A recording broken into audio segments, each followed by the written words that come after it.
Ms. Falk, welcome. Thank you.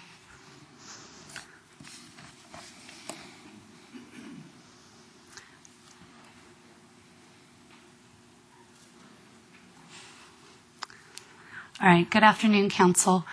I'm here again to address the medical marijuana issue. And the reason that I'm addressing it is I think there's a lot of lack of information, lack of understanding. So I'm going to start with getting your medical cannabis recommendation and the problems with finding a medical cannabis co-op to join.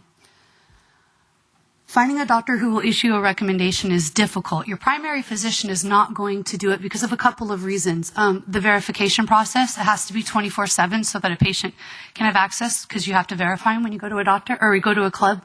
Being allowed to issue a rec. I go to the Southern Indian Health Clinic in Alpine and my doctor works for them. Even though she supports cannabis, she cannot issue me a recommendation. Other issues, fear of working with co-ops and just plain discrimination. So after you either go to the Reader or the City Beat and find a doctor and you get your recommendation, which you need all of this information in order to get your rec. You need your x-rays, your prescriptions, your California ID. And then you do an exam and the doctor decides whether or not you're going to get a rec. Then what? How do you find a co-op? The trouble is what you want and what the reality is. Closed circuit clubs, no advertising, and the proposed ordinance limits safe access by putting in sensitive areas, 3 zones, and a process for. Well, how do you join? Say you're a patient that you've never used cannabis and you have absolutely no insight to it. Usually you pick up a Reader or a City Beat or you find some sort of form of advertising. But the reality is you're creating a facto ban, so it doesn't really matter. I need to address Prop 215 because you all keep mentioning terminal illness. But if you read the other underlying bold, it says any other illness which marijuana provides relief. Not one of you are going to tell me what provides my relief for my pain.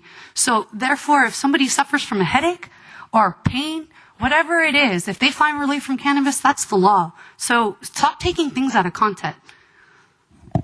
Ms. Emerald, you have continued to mention that Prop 215 mentions nothing about co-ops.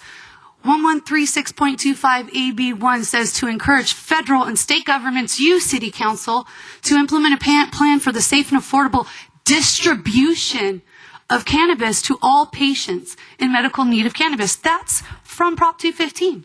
And you don't like the word distribution center, but it's freaking there. So what is Operation Green RX? What is the City of San Diego using all of this funds to go after medical marijuana co-ops? The next slide. These are just my questions. How and why are you going to close over 250 compassionate use centers? And where are you going to get the money to do it? And why is it necessary, Ms. Emerald, to close us down until you create an ordinance? And please, I'm not going to have time to continue all of this, but stop referring to my medicine, which is called cannabis, as weed and doobies and weed. It's called cannabis. And if you start acting like it's something like medicine and start treating it like it will be, okay, I have to continue. Our landlord has been harassed by City Attorney Jan Goldsmith Ms. Falk, I'm going to have by to ask you to NCC. wrap up. You have closed us down and prevented safe access to the City of San Diego. Why?